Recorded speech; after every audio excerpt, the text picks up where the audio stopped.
14.3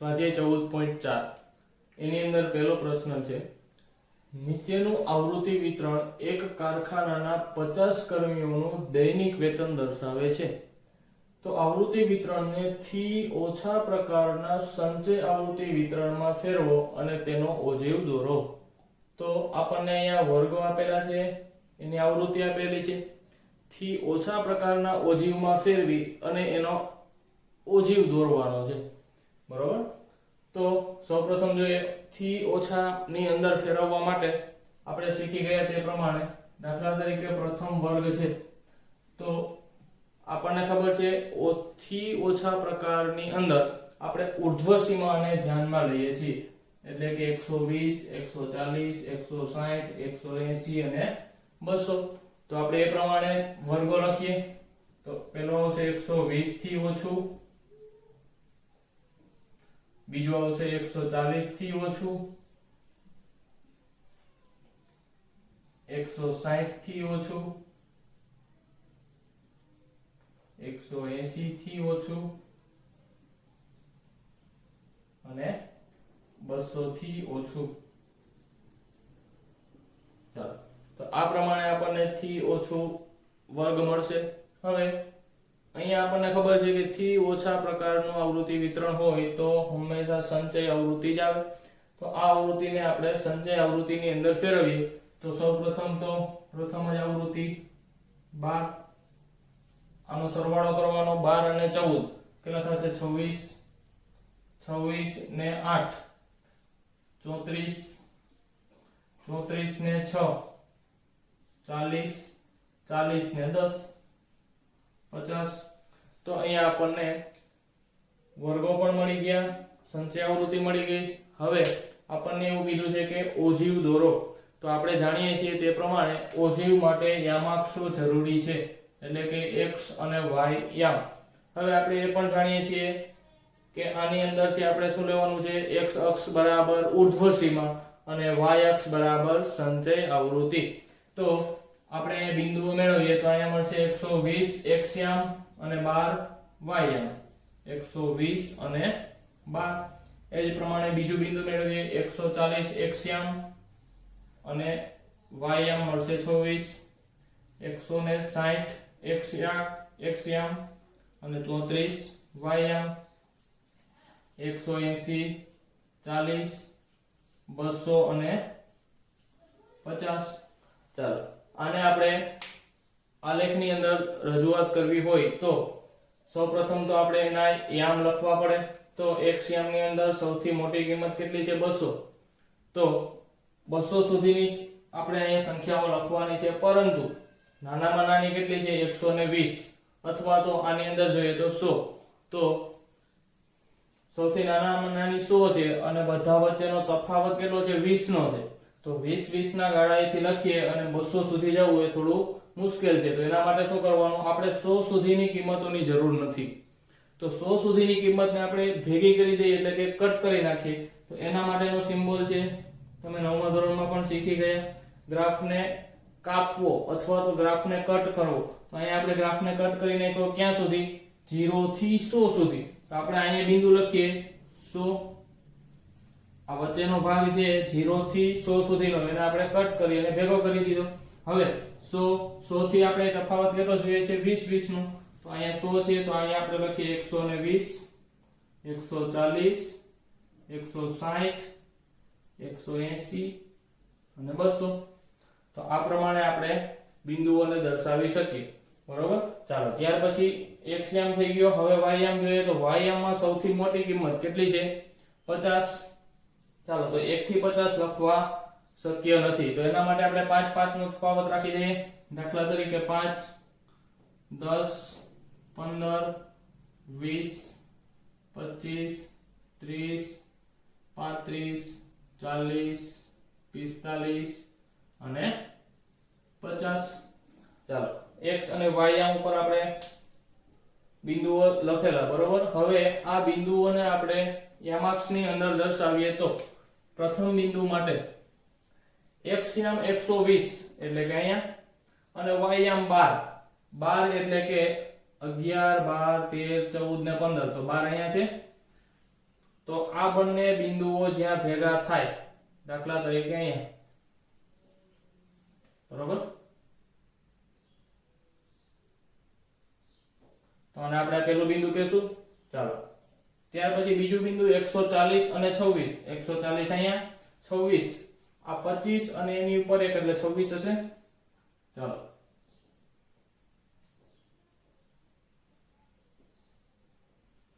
તો અહીંયા આવશે બીજું બિંદુ ત્યાર પછી ત્રીજું બિંદુ 160 અને 34 તો પેલા આપણે 34 જોઈ લઈએ તો 35 થી એક નીચે એટલે 34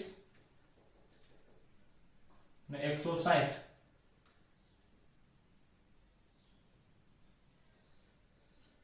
તો અહીંયા આવશે ચાલો ત્રીજું બિંદુ 40 અને 180 તો 40 અહીંયા છે 180 અહીંયા છે ત્યાર પછી 200 અને 50 સોરી આપણે હવે 200 અને 50 200 અહીંયા છે અને 50 અહીંયા છે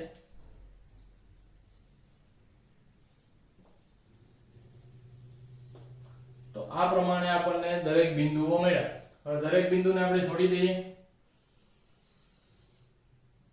તો આ આપણને મળી ગયું થી ઓછા પ્રકારની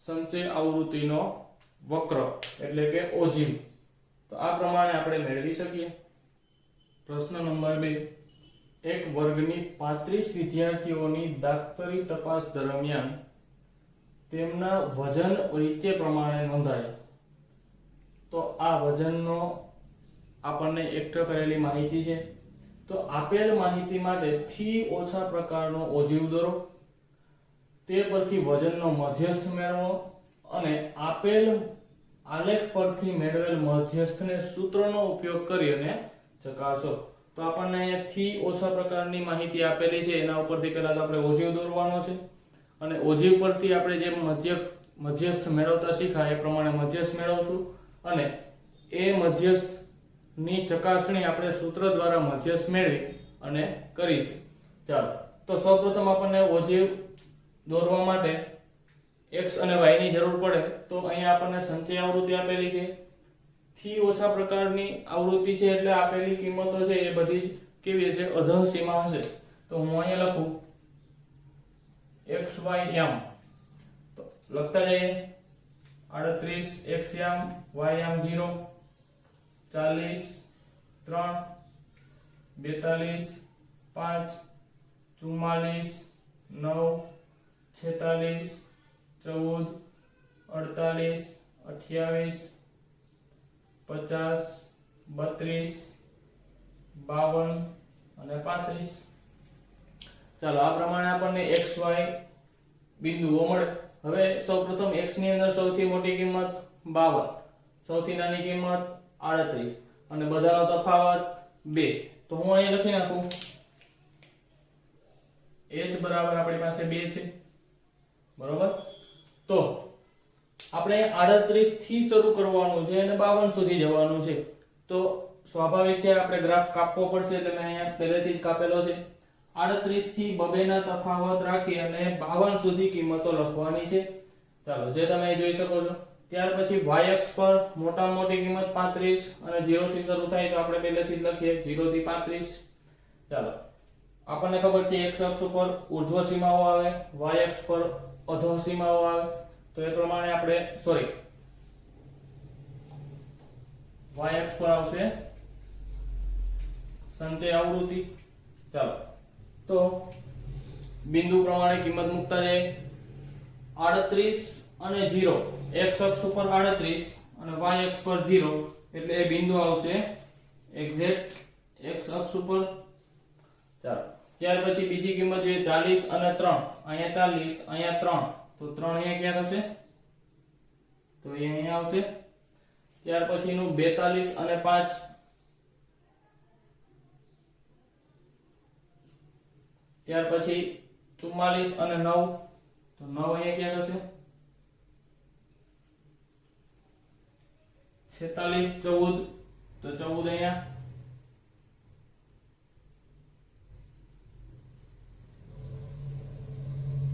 48 28 28 અહીંયા,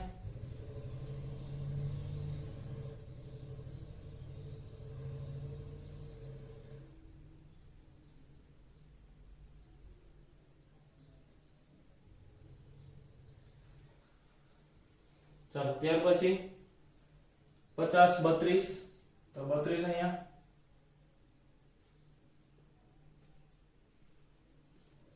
અને છેલ્લું છે 52 અને 35.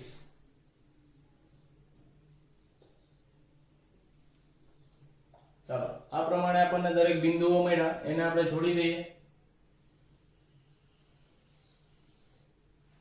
તો આ પ્રમાણે કંઈક આલેખ મળશે. આને આપણે કહેશું થી ઓછા પ્રકારનો ઓજીવ. ચાલો હવે આપણને ઓજીવ દોરવાનો કીધો તો ઓજીવ મળી ગયો. એના ઉપરથી શું મેળવવાનું છે? મધ્યસ્થ મેળવવાનું છે. તો એના માટે સૌપ્રથમ તો આપણે n/2 મેળવવું પડે. તો n બરાબર આપણી પાસે અહીંયા આપેલા છે આપણને 35.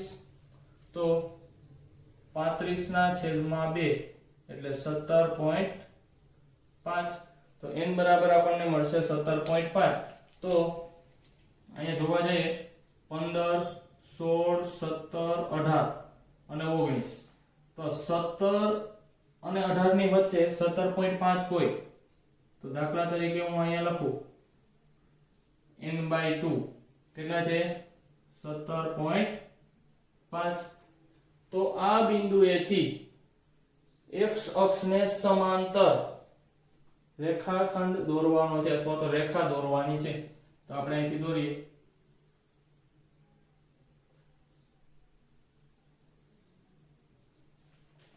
બરોબર, આ રેખાને આપણે કઈ રેખા છે? 17.5 ની રેખા છે જે x અક્ષને સમાંતર y અક્ષમાંથી દોરેલી છે.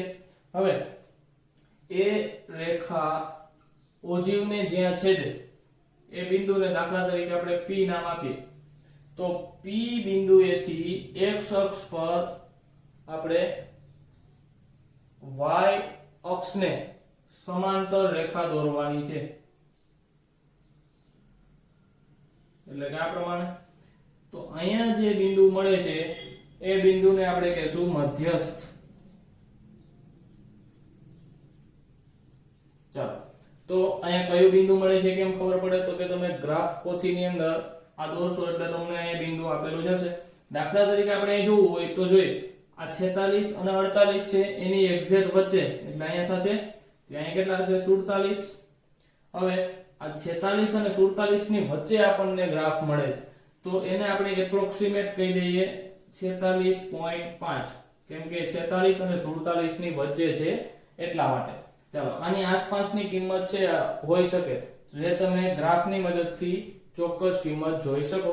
ચાલો આપણને અહીંયા ગ્રાફ પરથી મધ્યસ્થની કિંમત મળી. હવે સૂત્ર પરથી આપણે આની ચકાસણી કરીએ તો મધ્યસ્થ માટેનું સૂત્ર આપણી પાસે છે m બરાબર l plus n/2 minus cf છેદમાં f ગુણ્યા h. ચાલો n/2 આપણી પાસે છે, h પણ છે, f અને cf અને l મેળવવાનો છે. તો આપણને જે મધ્યસ્થ મળ્યો અથવા તો n/2 આપેલું છે એના ઉપરથી આપણને મધ્યસ્થ વર્ગ મળે. કઈ રીતના મળશે? તો કે 17.5 આપણને n/2 મળ્યો તો 17.5 એ આ બંનેની વચ્ચે આવશે. એ પ્રમાણે જોઈએ તો આ 3 સંચય આવૃત્તિ 17.5 કરતા કેવી છે? મોટી. એમાંની સૌથી નાની એટલે 28.5. ચાલો કંઈક યાદ આવ્યું? 28.5 નો વર્ગ જોઈએ તો 48 કરતા ઓછા. હવે 48 કરતા ઓછા છે ને આપણે ત્યાં જોતા હતા એ વર્ગો કેવા હતા? અધઃસીમા અને ઉર્ધ્વસીમા આપેલા હતા.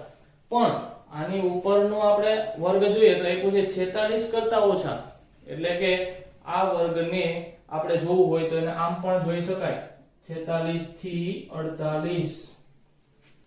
તો આપણને આ પ્રમાણે માહિતી મળે એટલે કે આપેલો અવલોકન 17.5 છે આ બંનેની વચ્ચે હોઈ શકે.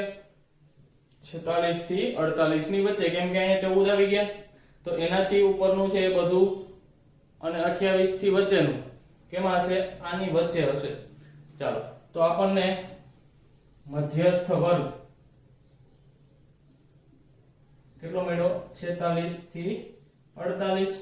તો આના ઉપરથી આપણને L મળે. L બરાબર આની અધઃ સીમા 46. ચાલો, n/2 આપણને મળેલું છે 17.5. હવે CF એટલે આપેલા વર્ગની ઉપરના વર્ગની સંચય આવૃત્તિ, તો આપણને મળશે 14. F એટલે આપેલા વર્ગની આવૃત્તિ, પણ એ આવૃત્તિ આપણને આપેલી નથી, તો એ કેમ મળશે? તો કે સંચય આવૃત્તિમાંથી, આપેલા વર્ગની સંચય આવૃત્તિમાંથી એના આગળના વર્ગની આવૃત્તિને બાદ કરવાની. 28 - 14, તો અહીંયા પણ આપણને મળે છે 14.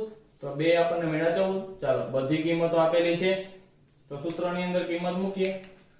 L બરાબર 46 પ્લસ n/2 એટલે 17.5 માંથી 14 બાદ કરીએ, છેદમાં f એટલે 14 મળ્યા છે આપણને, h બરાબર 2. સાદું રૂપ આપીએ. 46 વત્તા અહીંયા 17 માંથી 14 જાય તો 3 અને 0.5 છે એટલે 3.5 ના છેદમાં 14 ગુણ્યા 2. 46 વત્તા, ચાલો આનો ગુણાકાર 2 વડે કરીએ, 3.5 ગુણ્યા 2 એટલે 3.5 ના અડધા 7 ના છેદમાં 14, 7 2 14, તો આ કેટલા થઈ ગયા? 46 વત્તા 1 ના છેદમાં 2 એટલે 0.5, તો મળી ગયા 46.5, જે આપણને ઓજીવની મદદથી મળેલા મધ્યસ્થ જેટલો જ મળે છે. એટલે કે બંનેથી મળતો મધ્યસ્થ એક જ સરખો મળશે. બંને રીતથી આપણે મેળવી શકીએ.